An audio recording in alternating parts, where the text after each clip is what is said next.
Welcome learners, I'm Dipankar Basumatary, teaching English in Gajera School, Surat. Okay children, in this video we'll discuss the bookwork. In a previous video we talked about the unfamiliar words and the summary. So here you should be, after watching those two videos, you'll be able to do these exercises. I'm here to help anyway. So here the children lived. Where did they live? You just have to tick on the main residential street. Okay, the next one. Calpurnia was what kind of woman she was? She was a strict woman. Dill was from, okay, for this we need to go back. So who is Dill? The new boy who had come to the neighborhood.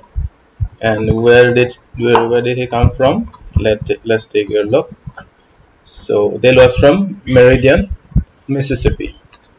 So this is the answer. The three children shared a love for paintings, dramas, cricket. So here you can find the answer. Routine contentment was improving our tree house that rested between giant chinaberry trees in the backyard, fussing running through a list of dramas based on the works of Oliver Optic, Victor Appleton, and Edgar Rice Burroughs. So we can infer that their favorite thing was drama. With the coming of Dill, the narrator no longer had to play with her brother, be scared of the Redley place, take up the role of Ape in Tarzan. Okay, so number C is the correct answer. Okay, let's answer these questions then. Describe the people of Maycomb. Okay, what kind of people were they? They were kind of slow, leisurely,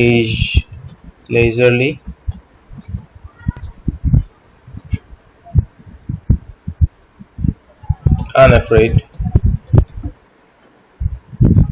So we can describe them as slow and leisurely because in the beginning itself the narrator says that the town is a slow town and old town, and there was nothing happening around it, and nobody had money to buy, nobody had anything to buy, so they were poor also. Okay, the next question is, when did the children's parents meet? So let's go back to the book again, and this is here. So Atticus met her when he was first elected to the state legislature. He met the narrator's mother. I'll write the answer here. When her father was elected to the legislature. I think you know what legislature is. A legislature is a body, civic body that makes the laws, where MPs and MLAs are elected in India. Okay, the next one is, what was so interesting about the Redley place? So do you remember anything? It was inhabited by an unusual creature. Actually, there was somebody who lived there, and they were scared of him. The next one is, how did Jem and Scout usually spend their days? They'll spend their days by taking part in dramas, playing in the summer house, and then the tree house. And when they didn't have anything to do, they would just walk around. Why was Jem impressed by Dill? Because he had watched Dracula. And for children, watching Dracula is one of a kind experience because he had seen Dracula. It's a movie about ghosts.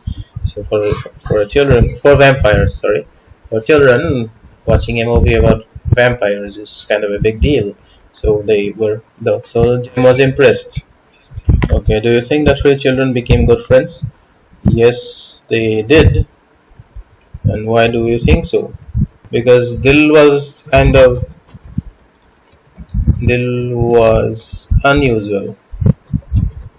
and he was interesting.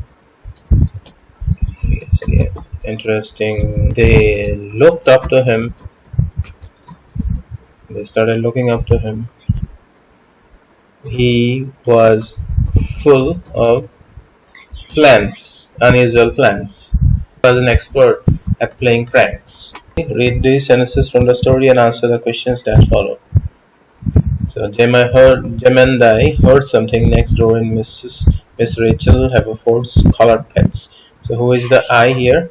The I here is of course the narrator, Jean, or Scout. The narrator, Scout. What did they assume the noise to be? They thought it was a terrier.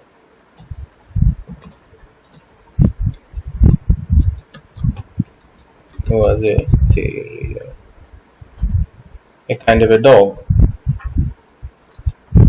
What did they find instead? Of course, they found Dill. What does the conversation that followed tell you about Jem and the narrator? Jem was proud like Dracula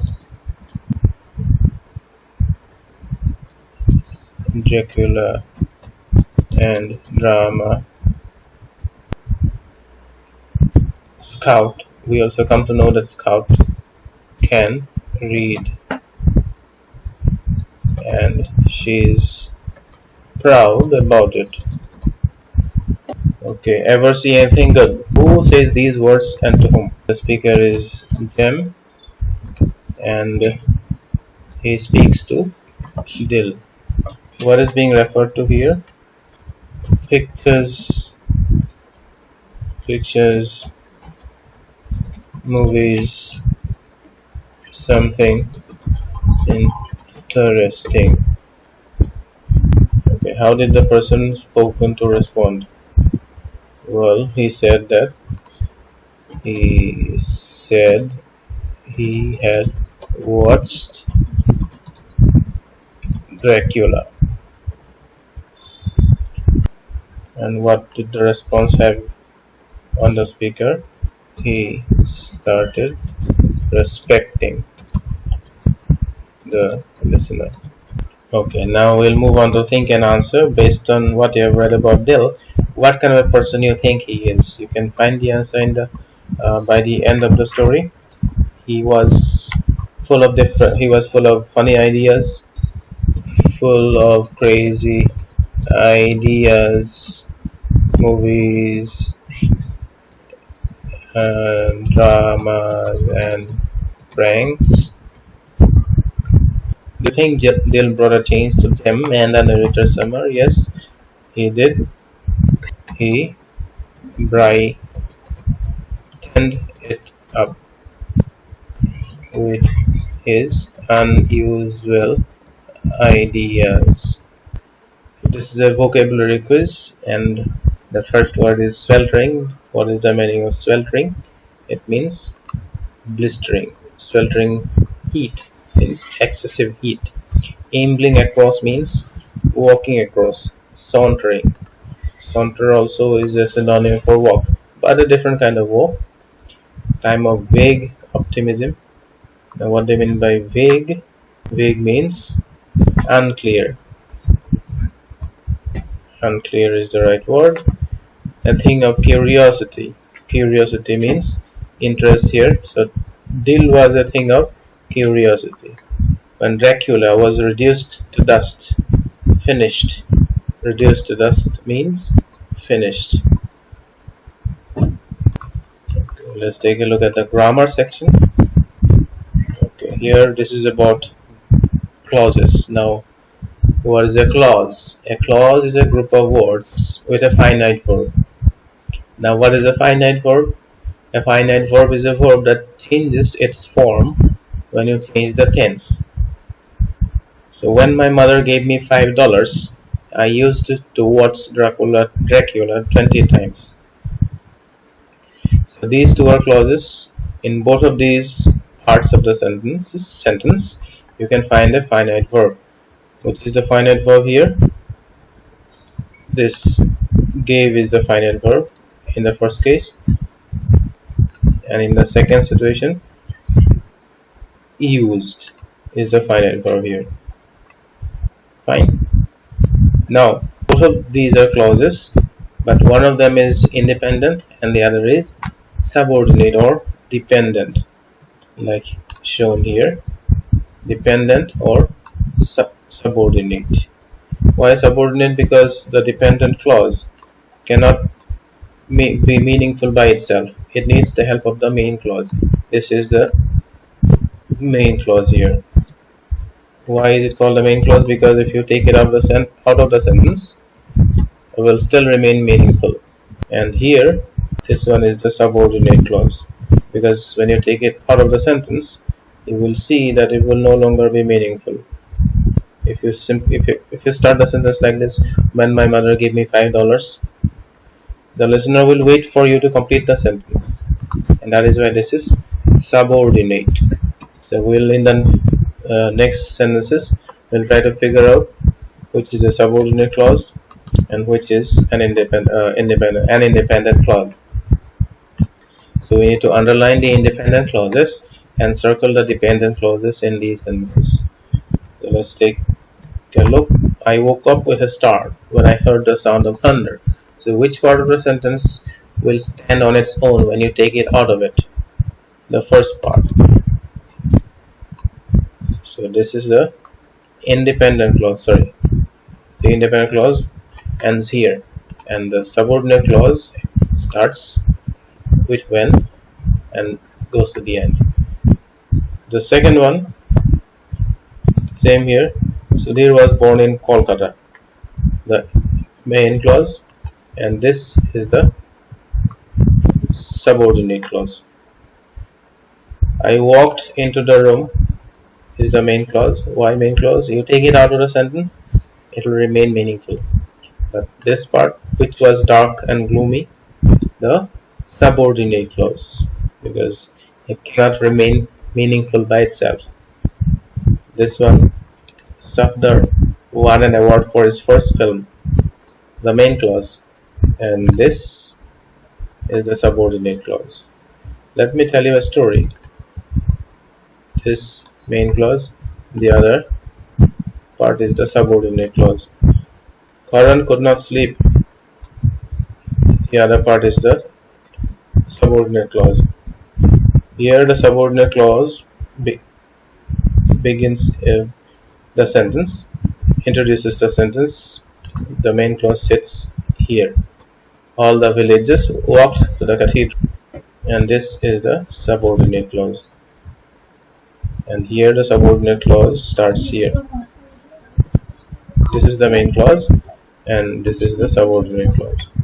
Now in the next exercise, we need to fill these sentences with an appropriate subordinate clause.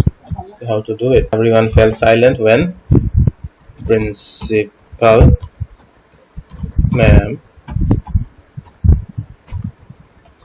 came. Okay. The next one is Shivam ran as fast as he could, even though he was hurt. So stop. Aradhya lives in Gorakhpur, which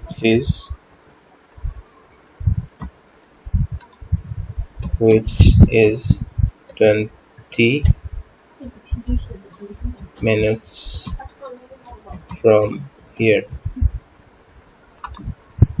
My aunt goes to work by metro because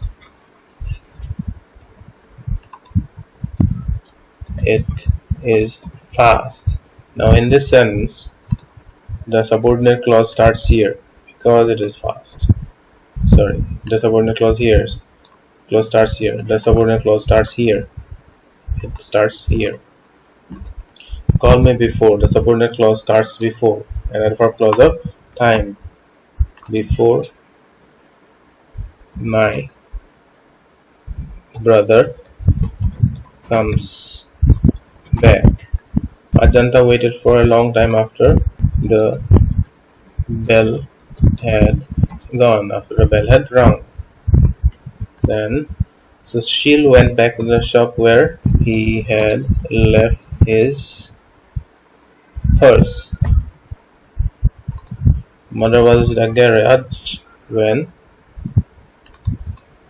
the telephone rang. Okay, here is an exercise for you. You need to look up the words in the dictionary and then write the meanings. I'm not giving you the answer for these words. You have to look them up in the dictionary, and then I will ask you to give you an assignment. In the assignment, you have to write the meanings along with the sentences that you need to make. Okay, let's take a look at this exercise then. This is a spelling exercise, and you need to know how to make contractions. Now, what is a contraction? When you put two words together and then replace one letter with an apostrophe, we call it a contraction. Like, look at this here. Will not becomes won't, and do not becomes don't. Do and not become don't, and how and is become house. So these are called contractions, and when you speak, you should actually use contractions, because when you use contractions, you sound more natural. So what would be the first answer? Was not. What do you say? You would say wasn't. Look at how we have made it. We put an apostrophe in place of the, sorry, I'm writing it again. Wasn't. Okay, the next contraction is had not, so you should write HADN apostrophe T. Okay, what has. So has is contracted with an S. The next is they would. Now we would write like this, they'd, and you would pronounce it like they'd. And the next is she will, and you will say she'll, SHE apostrophe L. She'll. You won't say she will. You'll say she'll. And this one is LET apostrophe S. Let's. The next ones we use it frequently. It's. It is. It's contracted as it's. When you put an apostrophe, remember this is it is. And when you remove the apostrophe, it's a pronoun. It's. A possessive pronoun. Its book. Its brother. Its sister. Whatever. And shall not is contracted as shan't.